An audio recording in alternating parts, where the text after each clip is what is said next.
দ্রুত পদক্ষেপ না নিলে ৩ থেকে ৪ বছর পর দেশের বিদ্যুৎ খাতে তীব্র সংকটের আশঙ্কা করছেন বিশেষজ্ঞরা। তাদের মতে সামনে সরকারের জন্য জ্বালানি ও বিদ্যুৎ খাতে ভারসাম্য আনাই বড় চ্যালেঞ্জ হবে।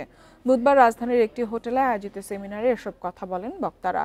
উদ্যোক্তারা বলছেন, পিডিবির বড় অঙ্কের বকেয়া, সার্বভৌম গ্যারান্টি না থাকায় বিনিয়োগের পথে প্রতিবন্ধকতা। বর্তমানে দেশে বিদ্যুৎ উৎপাদন সক্ষমতা ২৯,০০০ মেগাওয়াট ছাড়িয়েছে।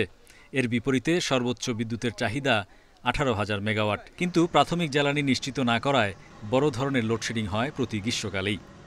২০১৮ সালে বিদ্যুৎ খাতে জ্বালানির আমদানি নির্ভরতা ছিল ১৫ ভাগ, যা বর্তমানে ৬০ ভাগ ছাড়িয়েছে।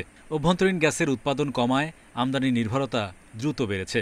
এদিকে ৫ থেকে ৬% প্রবৃদ্ধি ধরলেও ২০৩০ সাল নাগাদ বিদ্যুতের চাহিদা হবে সক্ষমতার চেয়ে বেশি।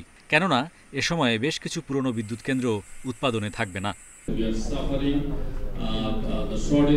গ্যাস সংকটের কারণে রপ্তানি প্রতিযোগিতা সক্ষমতা হারাচ্ছে দেশের শিল্প খাত। ইউরোপের ক্রেতারা নবায়নযোগ্য জ্বালানি ব্যবহারের তাগিদ দিচ্ছে। আমরাও বিজিএমএ সদস্যদের সৌর বিদ্যুতে উৎসাহিত করছি, কিন্তু অনেক সরঞ্জাম আমদানিতে শুল্ক দিতে হয় ৫০% পর্যন্ত। বিশেষজ্ঞরা বলছেন, অতীতে প্রাথমিক জ্বালানির ব্যবস্থা না করেই অনেক বিদ্যুৎ কেন্দ্র গড়ে উঠেছে। এছাড়া টাকার বড় ধরনের অবমূল্যায়ন অতিরিক্ত চাপ তৈরি করেছে। সংকট সমাধানে নবায়নযোগ্য জ্বালানি পথ দেখাতে পারত, কিন্তু এ নিয়ে সরকারের সুনির্দিষ্ট পরিকল্পনা চোখে পড়েনি। এখনই কার্যকর পদক্ষেপ না নিলে ২০২৯ সালের পর বিদ্যুৎ খাত আরও ঝুঁকিতে পড়বে। প্রতিবেশী দেশগুলোর প্রতি ইউনিটের বিদ্যুতের দাম ১০ থেকে ১৪ টাকা। অন্যদিকে আমদানি নির্ভর জ্বালানি দিয়ে বাংলাদেশে তা বিক্রি হচ্ছে ৯ টাকার নিচে। সেই সঙ্গে নীতির ধারাবাহিকতা না থাকায় বেসরকারি বিনিয়োগ ঝুঁকিতে পড়ছে।